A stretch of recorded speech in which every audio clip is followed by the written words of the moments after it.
하겠습니다. 이제 어려운 거는 다 끝났습니다. 공인중개사 제도는 그냥 단순히 암기하는 내용입니다.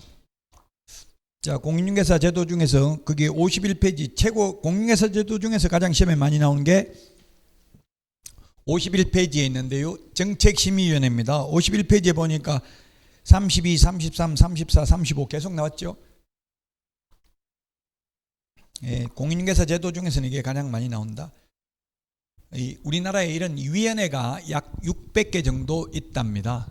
뉴스에 뭐 보니까 누구 구속 청구한 게 적합하냐 안 하냐 무슨 위원회 했다 뉴스에 나왔죠.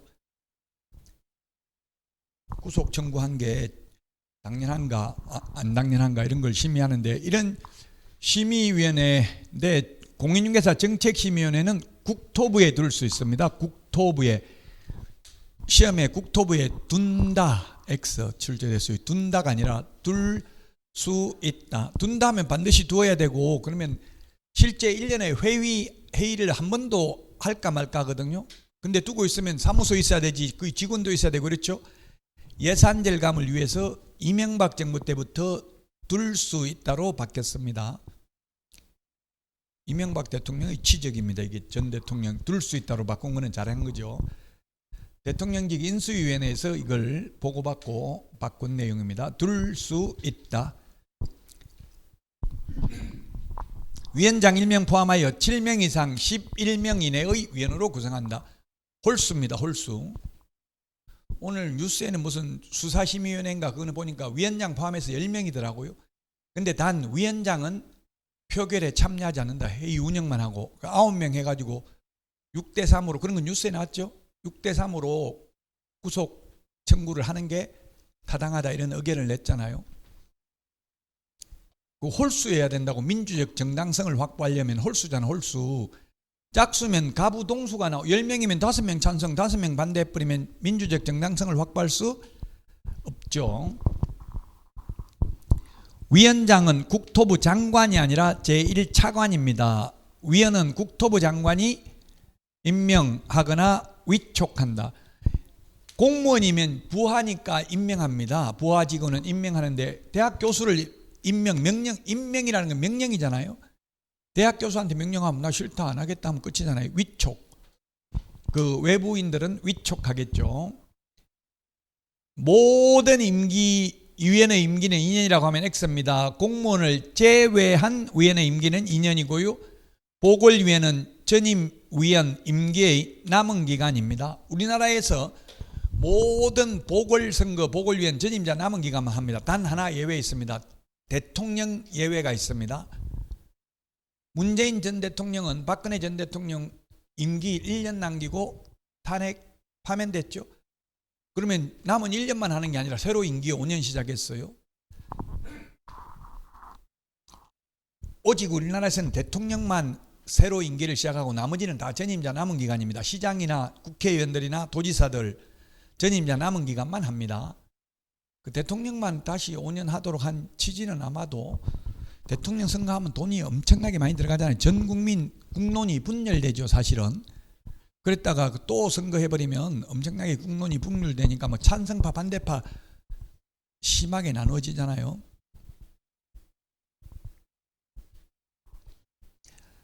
자, 정책심의회는 회의 개최 7일 전까지 회의일시를 통보해야 된다. 7일입니다. 7일. 우리 암기 프린터 39번에 보면은 7일. 암기 프린트에 있다는 것은 암기해야 될 사항이죠. 몇 번에 있어요? 39번에 7일이 정리되어 있는데 14번 밑줄 치놓으세요. 14번에 있죠. 14일 14번에 보면 7일 전까지 통보해야 되고요. 부득이한 사유가 있는 경우 회의 개최 전날까지 통보해야 됩니다. 위원의 제척, 기피, 회피. 요즘 뉴스에 많이 나오더라고요. 헌법재판관 기피 신청을 했어요. 윤석열 대통령도 한 명을. 기피 신청을 하면 그 기피 신청의 대상인 위원 빼고, 헌법재판소도 마찬가지죠. 그 재판관 빼고 나머지 재판관들이 그 인용할 건지 기각할 건지를 결정을 합니다. 그래서 기각을 했는데요. 제척, 기피, 회피. 우리 교과서 53페이지에 있습니다. 53페이지에 있는데요.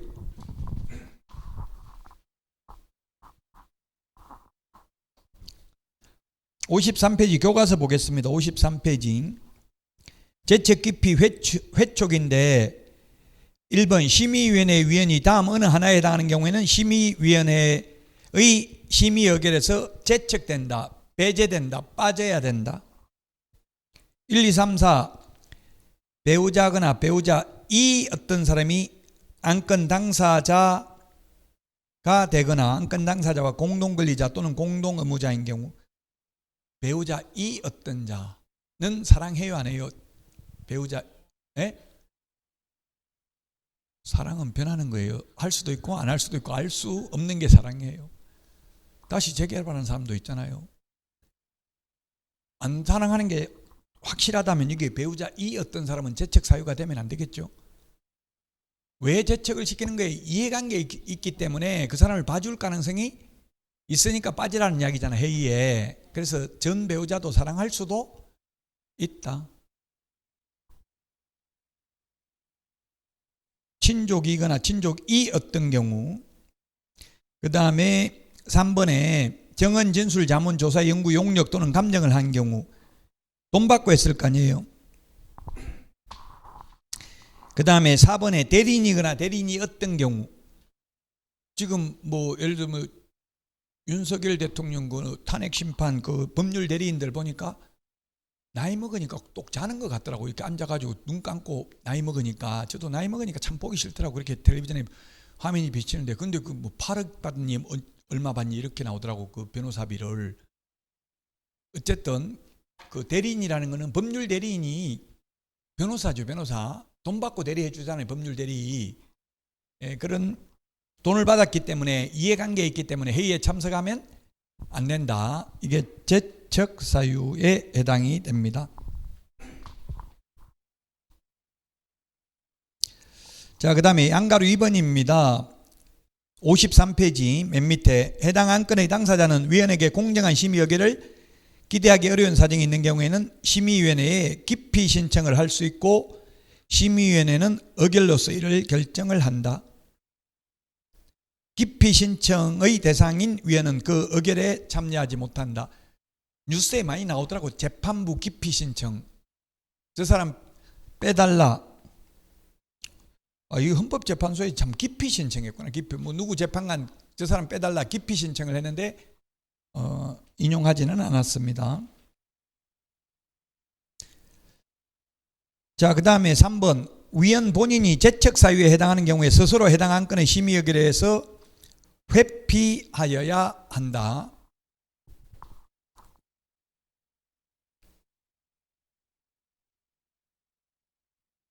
그럼 뉴스에 보니까 그런 게 나오더라고. 지금 뭐 마헌혁 재판관인가 헌법재판관인가 임명해야 된다. 임명하지 않는 건 헌법에 위반된다.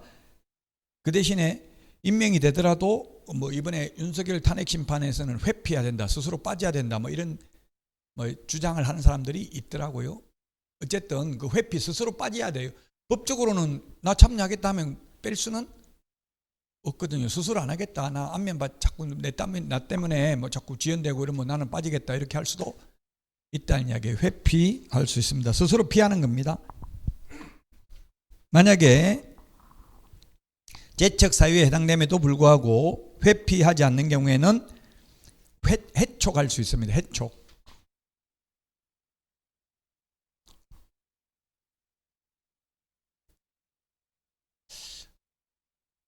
심의위원회 심의 의결 사항입니다. 심의위원회 심의 사항. 우리 교재는 51페이지에 있습니다. 51페이지 맨 밑에 양가로 1번에 동그라미 1, 2, 3, 4에 있는데요. 이 중에 시험에 나온 게 3번이 나왔습니다. 중개 보수 변경에 관한 사항을 심의한 경우에 시도의사는 이에 따라야 된다. X입니다. 시도의사가 따라야 되는 건 1번만 해당됩니다. 시험. 왜냐하면 시험은 서울하고 경기도하고 난이도가 다르면 안 된다고요. 서울은 어렵게 내고 경기도는 쉽게 내고 이러면 안 된다고요. 그래서 심의위원회에서 이번에 시험은 객관식으로 한다 이렇게 의결을 했는데 서울만 주관식으로 하겠다. 이거는 안 되겠죠. 자격 취득에 관한 사항을 심의 의결한 경우 따라야 됩니다. 그러나 중개보수는 주택인 경우 시도 조례로 정한다 이렇게 돼 있어요. 시도 조례로 정하기 때문에 시도별로 다를 수도 있습니다. 그래서 1번에 있는 공인중개사 자격 취득에 관한 사항의 경우만 따라야 됩니다. 자, 50페이지입니다. 시험 시행기관입니다. 자격증 누가 주냐고요? 국토부 장관이 줍니까? 시도지사가 줍니까? 시도지사. 산업인력공단 이사장이 주는 게 아니죠. 시도지사가 자격증 줍니다. 그래서 시험 시행기관은 시도지사입니다. 근데 51페이지 맨 위에 보면은 국토부 장관이 시험 문제 출제의 균형 유지 등을 위해서 직접 출제할 수도 있습니다. 다만 이 경우에 정책심의위원회 사전 의결을 거쳐야 된다. 사전 의결을 거쳐야 된다. 의결하고 심의하고는 조금 다르죠. 우리 지금 예를 들면 계엄을 선포하려면 사전에 국무회의 심의를 거쳐야 된다 이렇게 돼 있다고요. 심의 의결을 거쳐야 된다가 아니라 의결을 거치려면 과반수 동의가 있어야 돼요. 제재위원 과반수 출석, 출석위원 과반수 찬성이 있어야 의결이 되는 거죠. 근데 심의만 하면 되니까 반대해도 대통령이 결정할 수 있는 게 심의입니다. 법적으로는. 여기는 의결을 거쳐야 됩니다. 사전 의결입니다. 사후 의결을 거치면 된다. X로 시험에 출제됐습니다. 근데 지금 현재는 공기업 준정부기관 협회에 위탁할 수 있는데 현재는 준정부기관인 산업인력공단에 위탁이 되어 있습니다. 위탁이 되어 있다 하더라도 산업인력공단 이사장 명의로 주는 게 아니라 시도지사 명의로 자격증이 나갑니다.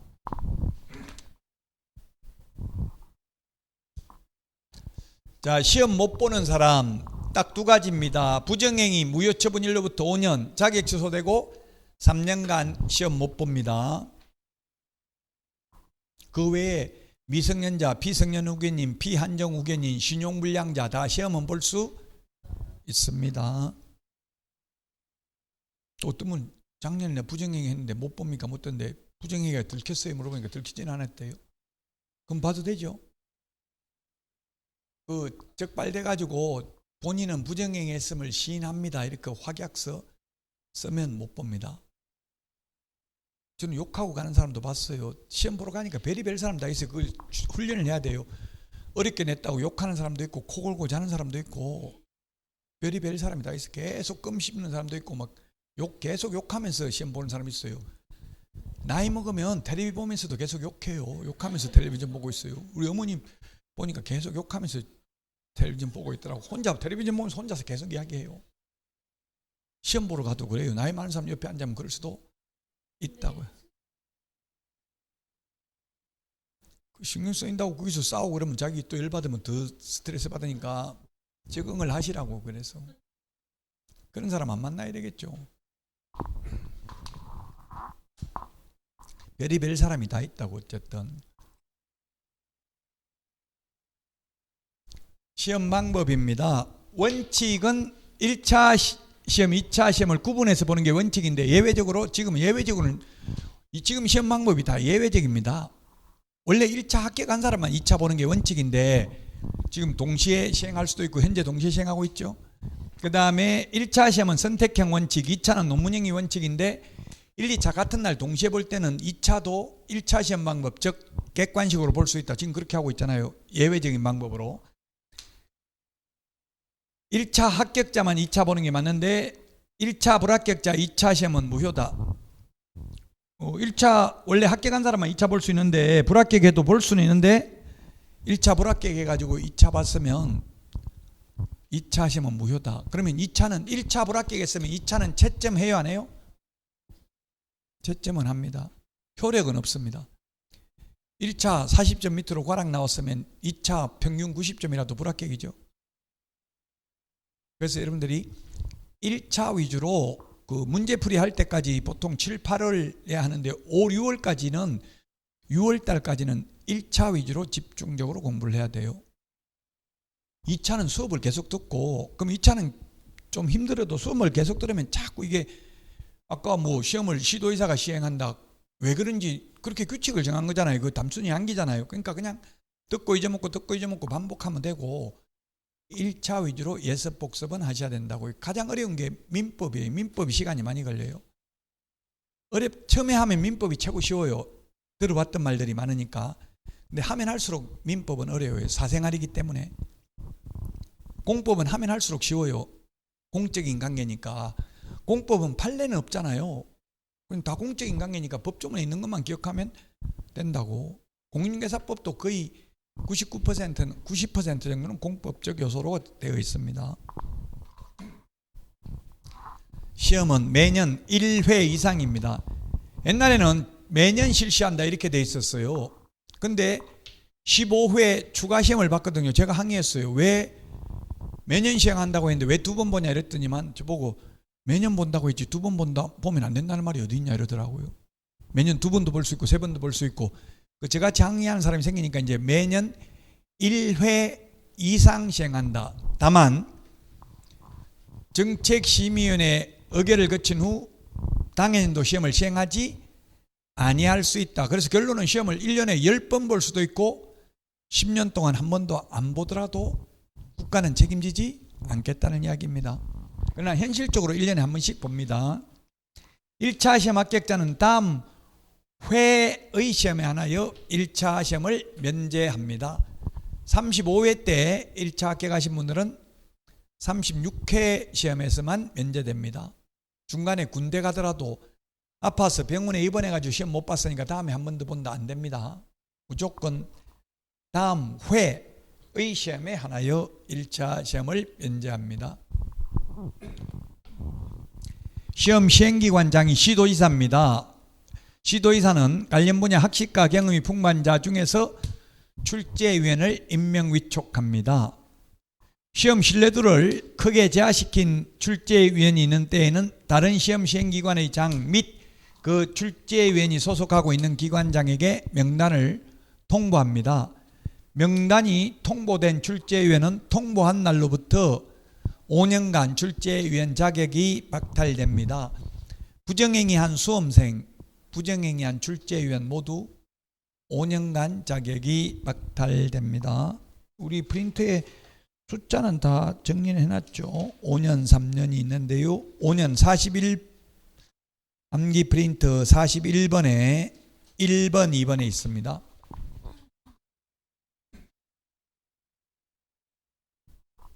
41번에 1번, 2번에 있습니다.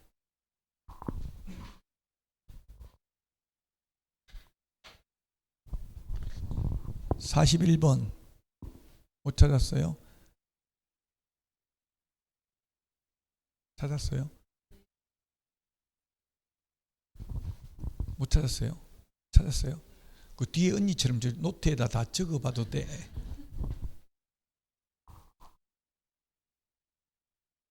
자, 시험 공고입니다. 계략적 사항은 2월 말까지 대신에 전년도 말까지 시험에 출제됐어요. 그럼 2월을 암기해야 되지 왜 2월이냐? 3월도 아니고. 그냥 규칙을 그렇게 정한 거예요. 이게 빨라진 거예요. 옛날에는 시험 보기 60일 전에 그냥 공고했어요. 그래서 저는 시험을 10회 때 합격했는데 4월 달에 합격했거든요. 시험을 4월 달에 본 적도 있고 9월 달에 10월 달에 많이 달랐어요. 시험 볼 때마다. 그러니까 막 사람들이 엄청나게 자꾸 문의 전화를 한 거예요. 왜냐하면 또 옛날에는 만 20세 이상만 시험 볼 수 있었어요. 옛날에는. 그럼 만 나이는 생일에 따라 다르잖아요. 시험 날짜에 따라서 시험 볼 수도 있고 못 볼 수도 있죠. 그래서 예측된 삶을 살 수 있도록 미리 공고한다고 이제 매년 2월 말까지 신문, 일간신문, 관보, 방송 중 하나 이상의 공고하고 인터넷 홈페이지에도 공고를 해야 된다. 계략적 사항은. 구체적 사항, 확정 공고는 시험 90일 전까지 역시 일간신문, 관보, 방송 중 하나 이상의 공고하고 인터넷 홈페이지에도 공고해야 된다. 56페이지 시험 보려면 응시 수수료 내야 됩니다. 수수료 얼마인지는 시험에 나오지는 않습니다. 28,000원이었는데 그게 28,000원이라는 거 시험에 나오지 않고 그게 뭡니까? 시험에 나온 적 없으니까 넘어가겠습니다. 28,000원 어쨌든 과오납하면 잘못해서 초과해서 내면 초과해서 낸 부분 돌려줍니다. 모르고 두 번 낼 수도 있다고. 예를 들면 재산세 같은 것도 옛날에 제가 두 번 내봤어요. 근데 요즘은 재산세 두 번 내기는 어렵더라고요. 안 되더라고요. 그래 요즘은. 옛날에는 두 번도 됐어요. 옛날에는 그 뭐 모르고 그 통장으로 입금시켜 놓고 또 그 지로 있는 거 그거 가져가서 은행 내니까 또 받아주더라고요. 근데 요즘은 아예 전산 처리돼 가지고 아예 안 받아주더라고. 한번 내면. 근데 모르고 두 번 냈으면 초과해서 낸 거 돌려준다는 이야기고요. 시행기관의 기책 사유로 시험 못 보면 낸 거 다 돌려준다. 원서 접수 기간 내에 취소하면 다 돌려준다. 올해 아마 원서 접수 기간이 지금 나와 있는데요. 큐넷 산업인력공단에 들어가면 아마 8월 달에 있어요. 8월 5일 동안 접수받더라고요. 8월 1일부터 5일이면 1일 날 접수했다 5일 날 취소하면 다 돌려줍니다. 접수 마감, 만약에 접수 기간 끝나고 나면 접수 마감일의 다음 날부터 7일 이내 취소하면 60% 돌려주고 7일이 경과한 날부터 시험 보기 10일 전까지 취소하면 50% 돌려줍니다. 근데 전부 다 시험 보기 10일 전까지는 시험 보려고 맘먹었다가 모의고사 보고 이러니까 점수도 안 나오니까 올해 또 떨어졌냐 이런 소리 들을까봐 그냥 이꼴저꼴 안 보려고 일부러 교통사고 나는 사람도 있어요. 그럼 병원에 입원해버리면 내 실력은 되는데 시험을 못 봐서 떨어졌다 이러면 되잖아요. 배우자한테도 다 말 못하잖아요. 묻지도 않은데 배우자한테 한 문제 때문에 떨어졌다 이렇게 해가지고 이혼한 사람도 있어요. 한 문제 때문에 떨어졌다 하니까 그럼 한번 산업인력공단 남편이 산업인력공단에 한번 들어가 보자. 진짜 한 문제 때문에 떨어졌냐. 그렇게 해가지고 이혼한 적이 있거든요. 그러니까 만약 여러분들 배우자가 떨어지는데 몇 점 받았는데 그러면 아예 배우자 오기 전에 밥 미리 먹고 들어가서 이불 뒤집어 쓰고 있으라고 문 닫고 그러면 왜 그런데 이러면 혼자 있고 싶다 나가라 이렇게 좀 버티면 그 다음부터 묻지도 못해. 몇 점 받았는지 못 묻는다고 괜히 물어가지고 진실을 말했다가 그래 네 돌대가리 그럴 줄 알았다 다 가락 나왔다 이러면 그럴 줄 알았다 이런 식으로 이야기한다고요. 네? 말하면 그래 무시한다고 말 못해요. 가락 나왔다 어떻게 말해. 말하면 은연중에 무시해. 배우자도 안 그럴 것 같아도. 그렇다고 진실을 말하면 문제되고 그렇다고 거짓말할 수도 없고 그러니까 아예 말 못하게 못 묻게 만들으라고 그냥.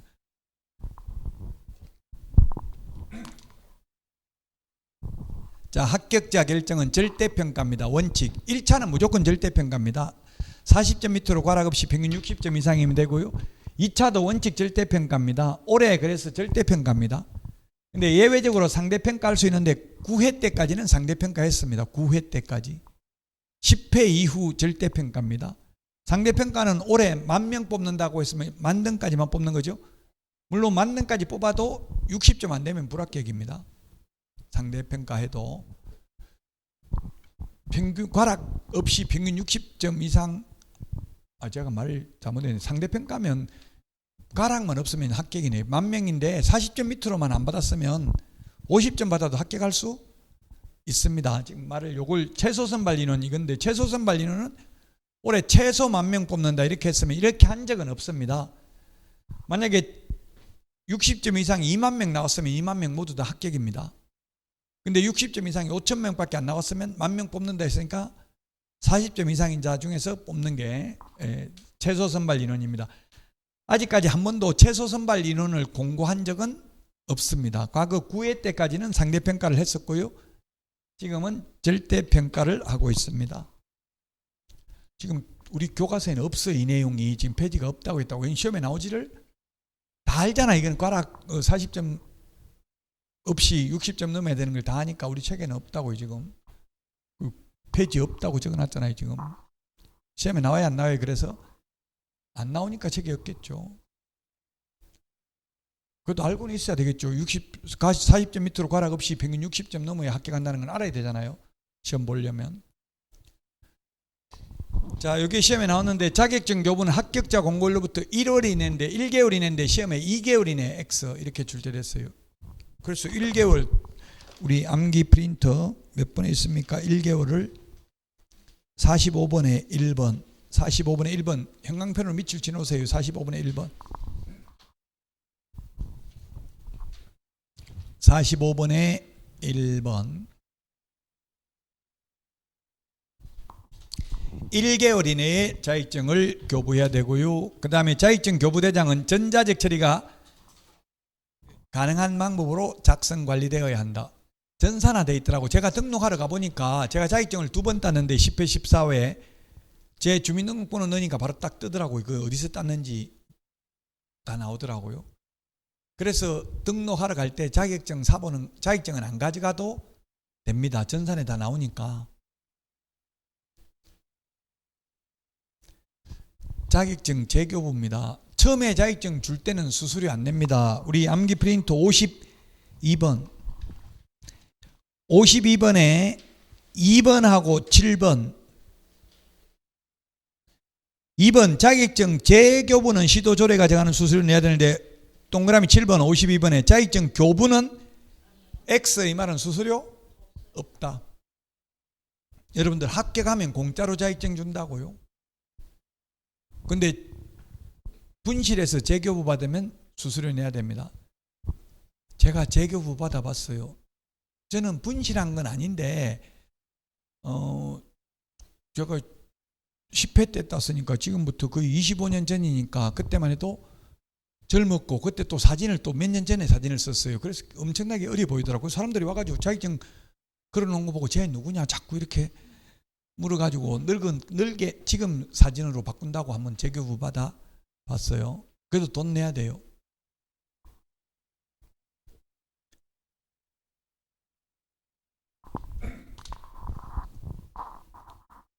재교부는 자격증을 교부한 시도의사가 재교부합니다. 여러분들이 경기도지사 명의로 자격증 받았으면 서울에서 중개업을 하다가 분실해도 경기도지사한테 와야 돼요. 서울시장한테 가는 게 아니고.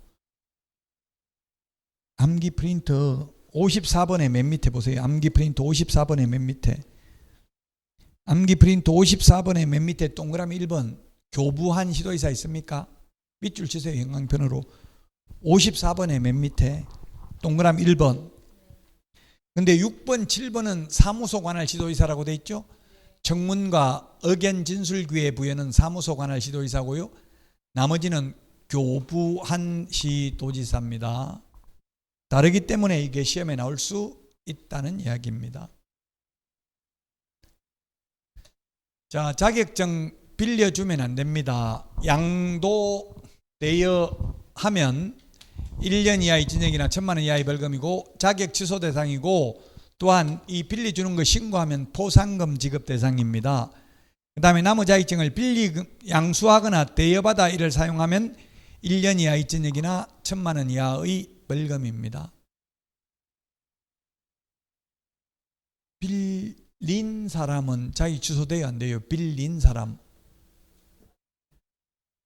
자격증이 없으니까 자격 취소는 안 되겠죠. 1년 이하의 징역이나 1,000만 원 이하의 벌금일 뿐입니다.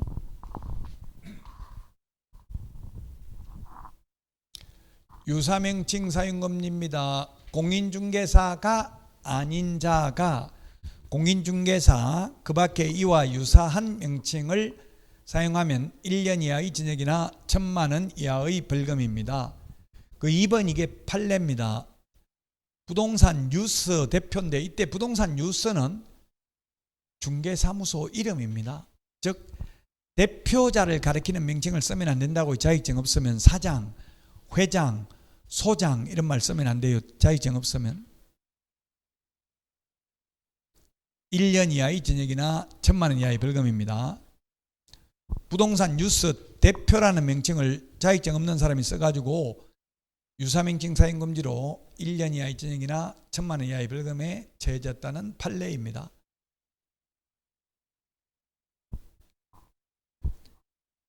공인중개사 또는 이와 유사한 명칭을 자격증 없는 사람이 쓰게 되면 1년 이하의 징역이나 1,000만 원 이하의 벌금이다. 전세 사기와 관련해서 뉴스에 가짜 공인중개사 50명 내세워 이런 말이 있었습니다. 그 가짜 공인중개사 하면 중개보조인데 공인중개사라고 명함에 새겨 다녔다는 이야기잖아요. 1년 이하의 징역이나 1,000만 원 이하의 벌금입니다. 자, 우리 교재는 뒤에 있는데 그냥 오늘 좀 시간이 남으니까 미리 236페이지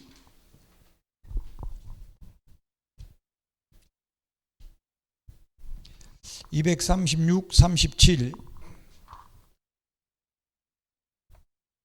237에 실무교육 밑줄 치시고요. 그러면 238에 3번 연수교육 형광펜으로 색칠하고요. 239페이지 4번 직무교육 형광펜 색칠 하십시오.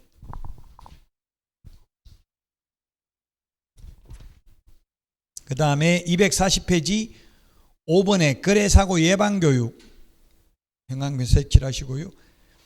241페이지에 그 교육 박사내 교육 4가지 총정리 해놨죠. 4가지인데 저는 여기 5가지잖아요. 여기 하나, 요거는 뒤에 나와요. 뒤에 나오는데 저는 미리 본 거고요. 자, 누가 실시하는지. 그래서 시험에 다음 중 시도지사가 실시할 수 없는 교육원 하면 매수 신청들이 실무교육원 법원 행정처장이 지정하는 교육기관이죠. 우리 그 교과서 지금 241에는 요건 없어요. 요거는 나중에 다시 또 나와요. 저는 미리 다 같이 비교하는 거고요. 거래사고 예방교육은 국토부 장관 시도지사 등록관청이 실시할 수 있다. 안 할 수도 있다. 교육 받아도 되고 안 받아도 됩니다. 거래사고 예방교육은. 그러면 제가 이 5개 교육 강사를 다 해봤거든요. 거래사고 예방교육 한다고 하면 제가 충남 보령시에 가서도 거래사고 예방교육을 해봤는데요. 많이 나오겠어요? 안 나오겠어요? 보령시가 100명이더라고. 개업공개사 100명. 많이 참석하겠어요? 안 하겠어요? 안 해도 되고 해도 되고 안 해도 처벌 규정 없다고요? 많이 하겠냐고 안 하겠냐고요? 네? 다 나왔더라고요. 왜 그러냐면 모범적인 게 아니라 행정 지도를 한다고요. 암암리에 소문을 퍼뜨려 집목회에다가 나와서 자필 사인하고 서류 받아가라. 사인 안 하는 중개업소 위주로 단속 나가겠다. 이런 식으로 공식적이 아니라 비공식적으로 이런 식으로 이야기. 그걸 행정지도라고 그래. 행정지도. 예를 들면 옛날에 농촌에서 통일벼 심어라 이런 거 행정지도를 했어요. 안 심었다고 형사처벌 규정은 없지만 공무원들이 안 하면 다른 거 가지고 뭐 예를 들면 농약 예상으로 안 주겠다 예를 들면 이런 거 가지고 압박을 가해가지고 다 짓게 만들고 이런 게 있었어요. 그게 행정지도예요. 어쨌든 예방교육은 할 수 있다, 안 할 수도 있다. 교육 안 받으면 처벌받는 거는 오직 하나밖에 없어요. 연수교육이고 하나만 500만 원 이하가 들입니다. 그럼 나머지 교육은 처벌 규정 없는데 이거는 처벌 규정 없다고 나머지 3개 직무교육, 중개실무교육, 경매실무교육도 처벌 규정 없는데 그러면 받겠어요? 안 받겠어요? 교육을? 개업하거나 취직할 사람은 받아요. 그냥 자격증만 따놓고 장롱면허로 가지고 있으려면 교육받을 필요 없죠. 취직하거나 개업하려면 그 교육 수료증을 가져가야 돼. 등록하려면. 취직하더라도 소속공개사 취직하더라도 실무교육 수료증이 있어야 돼요. 고용신고하려면. 그래서 받아야 돼. 안 받으면 취직하거나 개업이 안 돼요. 그러니까 따로 처벌 규정은 없다고요. 안 받으면 개업이 안 되고 취직이 안 되니까. 교육 대상자입니다. 연수교육은 개업공개사, 소속공개사가 대상이고 보조원 대상 아닙니다. 직무교육은 보조원이 될 자, 소위 사전교육입니다. 이거 요 3개 가운데 3개는 사전교육 미리 받아야 되는 겁니다. 등록할 자 미리 받아야 된다는 뜻이죠. 법인인 경우 모든 임원, 사원, 전원이 받아야 됩니다. 매수 신청 대리 실무교육 요건 다음에 나오는데 오직 개업공개사만 대상이고요. 법인은 대표자만 대상입니다. 거래사고 예방교육은 개업공개사 등이 교육 대상이다. 등.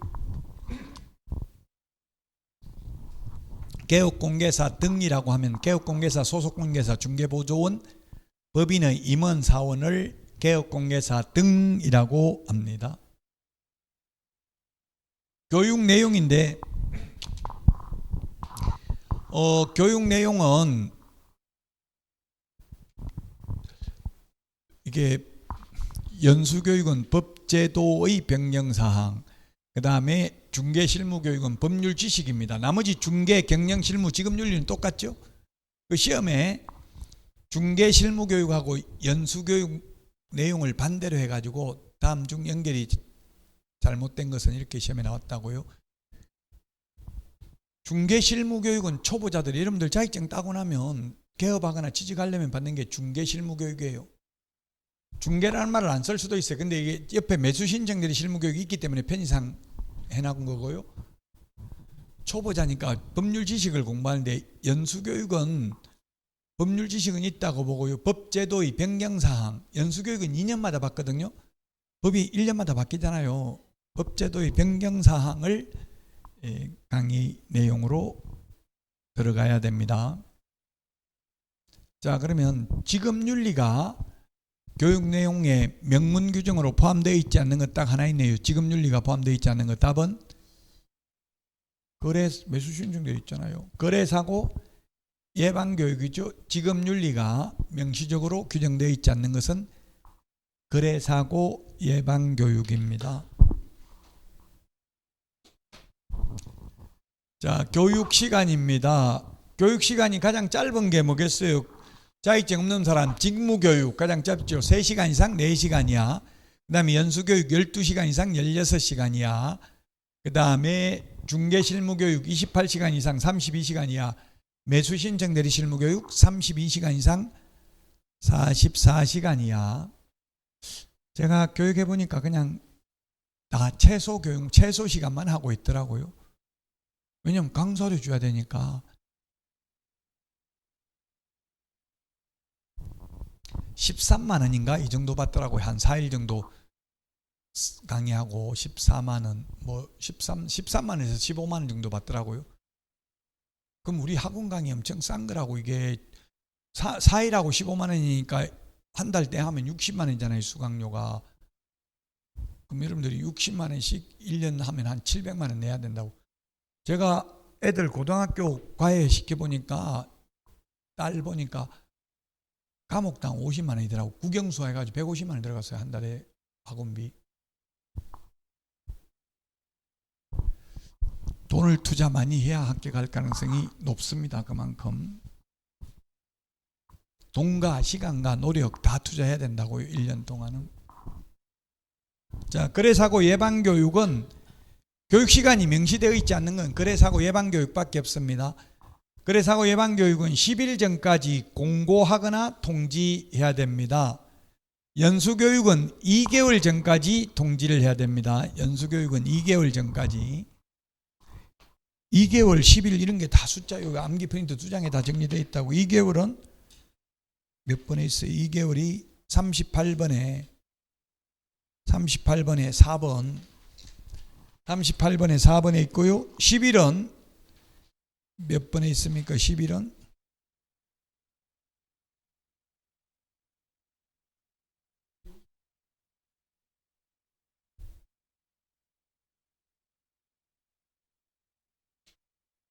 10번에 있죠. 40번에 10번. 40번에 10번. 밑줄 치놓으세요. 형광펜으로.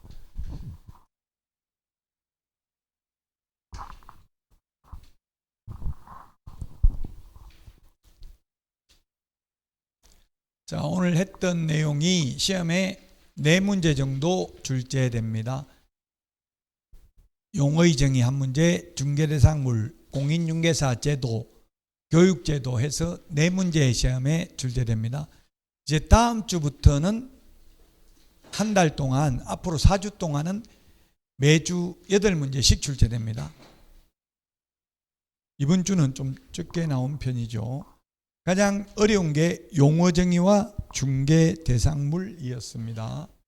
다음 시간에 할 내용이 등록을 한 자를 뭐라고 불렀어요? 개업공개사라고 했죠? 개업하는 절차입니다. 등록 절차가 개업 절차입니다.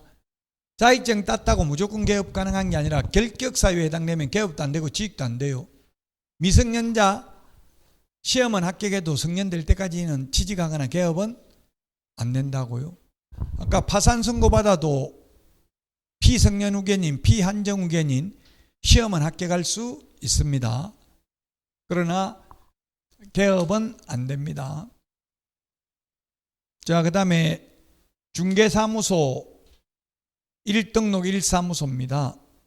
그 다음에 법인이 겸업할 수 있는 것은 6가지 정해져 있습니다. 고용인은 직원이 고용인입니다. 고용자는 사장이고 고용인은 직원입니다.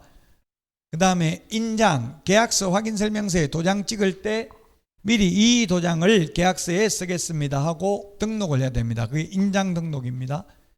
그 인장의 크기는 7mm 이상 30mm 이내입니다. 법인은 크기 제한이 없습니다. 휴폐업인데 3개월 초과해서 휴업하고자 하거나 폐업하고자 하는 경우 미리 등록관청에 신고해야 됩니다. 자, 여기까지 하고 잠깐 쉬었다가 오늘 문제 풀도록 하겠습니다.